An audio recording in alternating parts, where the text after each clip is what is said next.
If you're like me and ended up growing up in the 1990s, I think it's pretty safe to say that any of the handhelds that have a 4:3 aspect ratio screen, whether that's a low-end device or a high-end device, are going to be the best option for you. I know that you're going to fall into the same trap as me, and you'll probably end up trying to grab a Retroid Pocket 5. You're going to end up trying out an Odin 2 Portal. You're going to go ahead and try to use the Steam Deck. For all of the old school stuff specifically, if you're looking to play PC games, if you're looking to play Switch games, or if you're looking to play any of the newer modern games, absolutely grab a Retroid Pocket 5. Absolutely grab an Odin 2 Portal. Absolutely go ahead and use the Steam Deck. I'm specifically talking about the people that are grabbing these things to play retro video games, to have memories and get that nostalgic feeling from the 1990s and the early 2000s. There is something about having a specific screen at a 4:3 aspect ratio that feels great. It feels good. There's something about it, man. I genuinely do not know how to describe it. I don't know what it is. With that said, there are some quirks and annoyances with this device that I quickly want to go over before people, whatever, think that I'm just like tooting Anbernic's horn here and thinking that this thing is perfect. The fan on this thing, regardless whether or not you choose high performance or silent, it spikes specifically when you go to launch anything.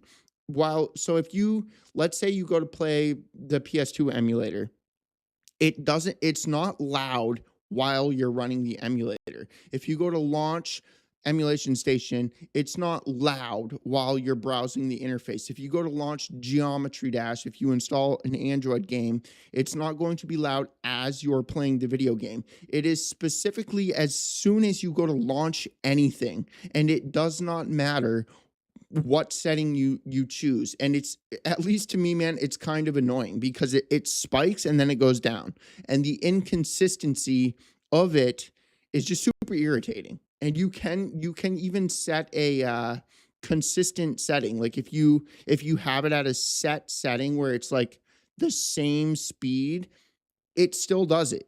It's like it's an unavoidable thing. And I don't know if Anbernic did this intentionally. However, man, that's the only con that I can see with this thing.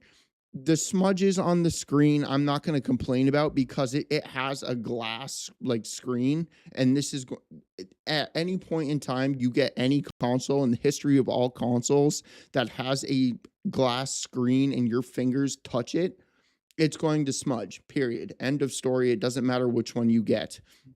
So I'm not going to go ahead and complain about that. It feels great. It's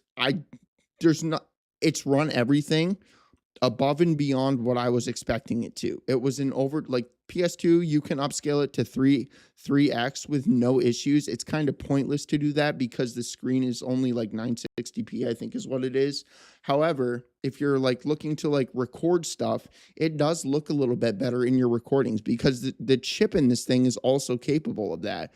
You can upscale everything and record your screen at the same time. And because of the cores and how the actual CPU on this thing was designed, it does that. It's capable of all of that. So I highly recommend this thing, man. It is hands down my favorite handheld that I have right now. And I hope that other people don't fall into the same trap as me and think that a Retroid Pocket 5 is going to be better because of the widescreen, or the Odin 2 Portal is going to be better because of the widescreen, or an Asus ROG Ally is going to be better because of the widescreen. The Steam Deck, I won't lie, man. The Steam Deck is kind of like in its own territory.